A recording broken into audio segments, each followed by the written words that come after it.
안녕하세요. 평범한 유진씨입니다. 여러분은 어떤 편이세요? 저는 일부러 책을 챙겨 읽으려고 노력하는 편이에요. 남들처럼 틈틈이 책 읽는 여유를 좀 부려보고 싶은데요. 그 틈이라는 게 제 경우에는 일부러 만들지 않으면은 생기지가 않더라고요. 그러니까 저 같은 경우는 그 틈이라는 게 되게 많이 생기면 생기는 대로 눕고 싶고 자고 싶고 뭔가 재미있는 다른 걸 하고 싶어지니까 안 되겠더라고요. 그래서 규칙이란 거를 정해놓고 책을 읽으려고 노력하는 편입니다. 그럼에도 불구하고 게을러질 때도 적지 않은데요. 이렇게 여러분과 함께라면 보다 책임감을 갖고 성실하게 이어나갈 수 있을 것 같아서 북 리뷰 시간을 가져보려고 합니다. 오늘은 50대 또 한 번 나 혼자만의 시간이라는 책을 소개해드리겠습니다. 저자는 나카미치안, 역자는 조은아, 시그마 북스에서 나온 책입니다. 이 책은 전업주부였던 저자가 45살에 경제적으로, 정서적으로 홀로 서기를 시작하면서 50대인 지금까지의 여정을 기록하고 있습니다. 그렇지 않나요? 아내로 또는 엄마로 누구보다 열심히 살아왔지만 한 번씩 마음이 헛헛했던 경험 있지 않으실까요? 저자는 그때 인생을 다시 돌이켜보면서 홀로 서고 싶다는 생각을 갖게 되었다고 합니다. 그러기 위해서는 일을 해야 한다 하고 결론을 내리게 되는데요. 본격적으로 일을 구해보지만 막상 경험이 없으니까 쉽지가 않았다고 해요. 일단 마음을 다시 먹어야겠다라고 생각을 하고 불러주는 곳이 있으면 가리지 말고 일단 들어가서 열심히 일하기로 결정을 하면서 이제 직장이 생겼다고 해요. 주체적으로 성실히 일을 하고 또 열심히 일을 하고 그러면서 첫 번째 직장에서 서서히 인정을 받게 되었다고 합니다. 저자가 하는 말로 월급은 쥐꼬리만큼 적었지만 적어도 그곳에서는 인정받는 보람을 얻었다고 하네요. 몇 년 후에 이제 여기보다 좀 나은 환경으로 이직을 하게 되는데요. 이제 수입이 아주 조금 늘게 되었다고 얘기하더라고요. 이런 일련의 그런 직업을 새로이 갖고 그다음에 또 그 안에서 열심히 노력을 해서 이제 내 힘으로 내가 돈을 벌고 그 번 돈으로 돈을 좀 내가 원하는 대로 원하는 방향으로 써보고 이런 경험을 통해서 저자는 무슨 일이든지 내가 결정부터 하는 것, 본인의 결정에서 시작된다고 강조합니다. 이 저자는 평생 일을 하겠다라고 결심을 하게 되는데요. 바로 이때 새기게 된 것이라고 하네요.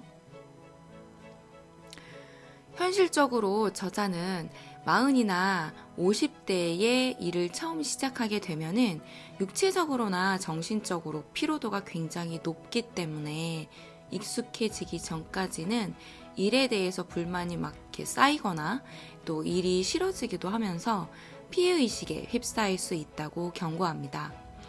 억지로 하기보다는 내 자신을 위해서 일을 하고 있다는 점을 상기하는 게 중요한데요.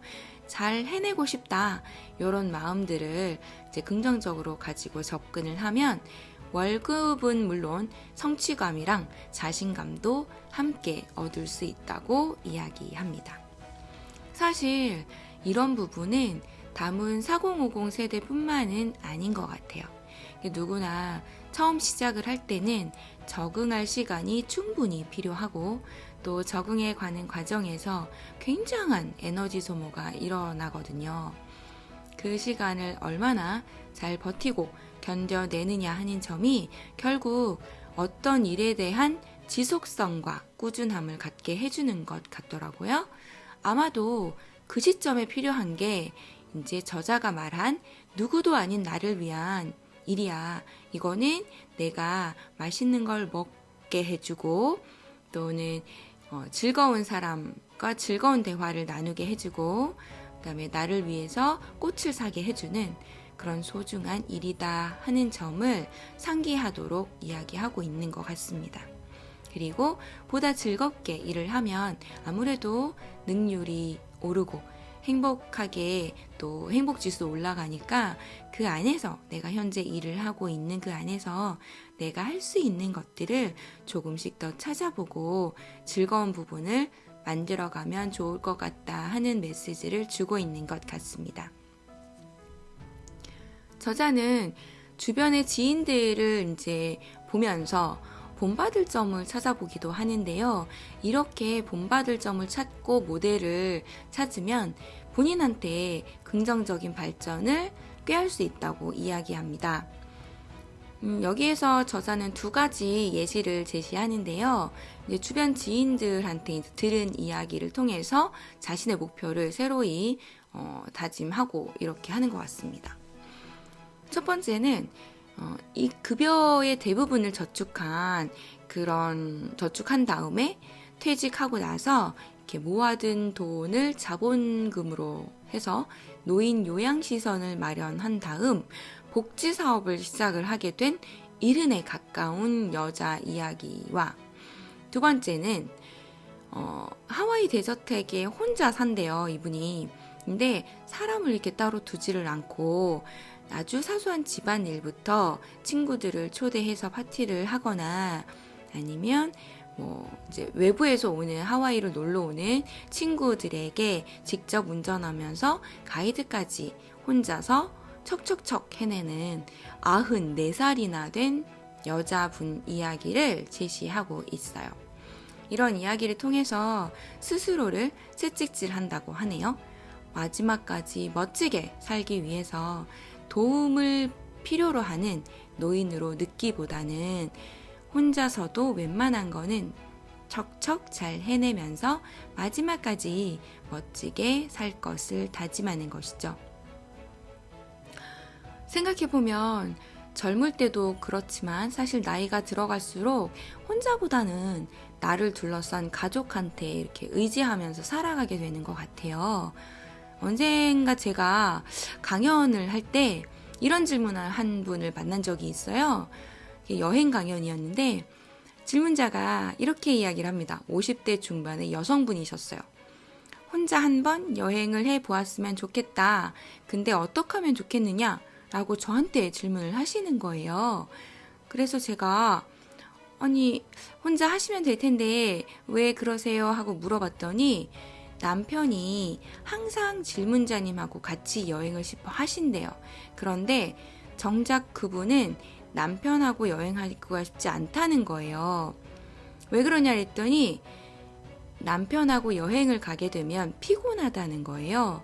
먹는 거 하나부터 입는 것까지 일일이 다 직접 챙겨줘야 되니까 여행이 아니라 일이 된다라는 것이죠. 이런 말 있잖아요. 왜? 손이 많이 간다. 이런 말? 남편은 질문자님한테 손이 많이 가는 사람이었던 것이죠. 몸이 딱히 불편한 것도 아닌데 아내한테 남편이 몸을 의탁하고 있으니까 아내는 벗어나고 싶은 거예요. 또 그런데도 하지만 또 여행이라는 건 또 하고 싶으신 거죠. 다만 질문자님은 이렇게 특별한 수입이 없다 보니까 여행을 가고 싶으면 남편이 벌어다 준 돈으로 가야 되는데 남편이 질문자님 혼자는 못 가게 하니까 꼭 함께 가는 수밖에 없게 된다라는 것이죠. 사실 이런 문제를 해결하는 방법은 간단해요. 서로에게 분리되는 연습이 사실 필요한 거죠. 바꿔 말하면 2분 모두에게 홀로서기가 필요한 것이죠. 질문자님에게는 경제적인 홀로서기가 필요하고 남편분에게는 정서적인 홀로서기가 필요한 것 같더라고요.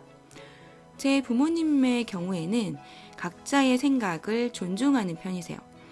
아빠랑 엄마를 포함한 다른 가족들의 식단이 좀 다른 편인데요.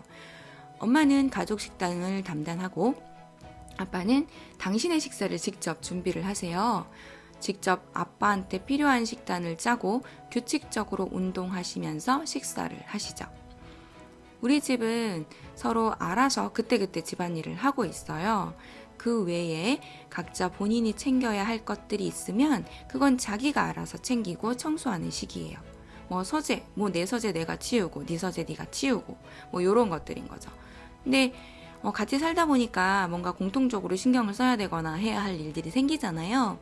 그럴 경우에는 대체로 힘을 많이 써야 하는 일은 저보다 힘이 이제 좀 더 센 옆제기가 하고요. 힘을 별로 들이지 않아도 되는 자잘한 일 같은 경우는 이제 제가 하는 편이에요. 그렇게 꼭 정해놨기보다는 누가 뭐라고 할 것도 없이 서로 가만히 생각해보면 요런 일은 내가 좀 더 이 친구를 위해서 해줄 수 있겠다. 요런 일은 또 오빠보다 내가 좀 더 세심하게 신경 쓸 수 있겠다. 이런 점들이 서로 이제 의견이 맞았던 것 같아요. 가족이 있더라도 솔직히 이제 마치 혼자 사는 것처럼 집안일을 살피고 직접 한다거나 아니면 내가 여가로 주어진 시간들을 즐겁고 알차게 혼자 잘 보낼 수 있다면 이런 불필요한 불평이나 불만이 사실 생기지 않게 되겠죠. 뭔가 마음에 들지 않는 게 있고 사실 편하지 않을 때 불만이라는 것은 생기게 되는데요. 한 집에 살면서 가족 구성원이 모두 이렇게 생활하니까 따로 또 함께 편안한 시간을 보낼 수 있더라고요. 우리 집은요. 내 일은 내가 하기, 내 용돈은 내가 벌어 쓰기, 집안일 서로 미루지 않기, 이런 것들을 하고 있는 거죠. 아내와 남편 모두가 행복해지는 방법이 될 것 같습니다. 저는 누군가에게 내 몸이나 마음을 의탁하는 그런 손이 많이 가는 어르신이 되기보다는 나이가 더 들어도 언제든 같이 있고 싶어지는 편안함을 주는 어른이 되고 싶더라고요. 저도 저자처럼 남의 손 하나 빌리지 않고 혼자서도 파티까지 척척 잘 해내는 94살 독신 여성처럼 나이 들고 싶다고 생각을 해봅니다. 책은 이 외에도 신체의 변화를 따라서 건강관리, 노후 자금관리, 연로하신 부모님을 어떤 식으로 대하면 좋을지 이런 이야기 등등 40대 후반부터 50대에 실제로 겪게 되는 그런 정신적, 물리적, 경제적 변화나 상황에 대해서 굉장히 구체적으로 이야기를 하고 있습니다. 개인적으로는 사람들하고 활발하게 어울려 다니지 않는 성격인데다가 주변에 이런 경험이 있는 비슷한 또래가 잘 없기도 해서 그만한 시기에 겪게 되는 그런 일상다반사, 그런 일들에 대한 변화 이런 게 무척 알기가 힘들었는데요. 이런 모든 부분에 대해서 비교적 구체적으로 감을 잡을 수 있어서 좋았던 것 같습니다. 이 책은 50대를 앞둔 40대 중후반부터 50대 중반 정도의 분들이 읽어보시면 특히 더 좋을 것 같다고 생각합니다. 오늘은 여기까지. 끝까지 시청해주셔서 감사합니다. 구독과 좋아요, 알람 꾹 눌러주시고요. 저는 그럼 다음 영상에서 다시 만나요. 이상 평범한 유진씨였습니다.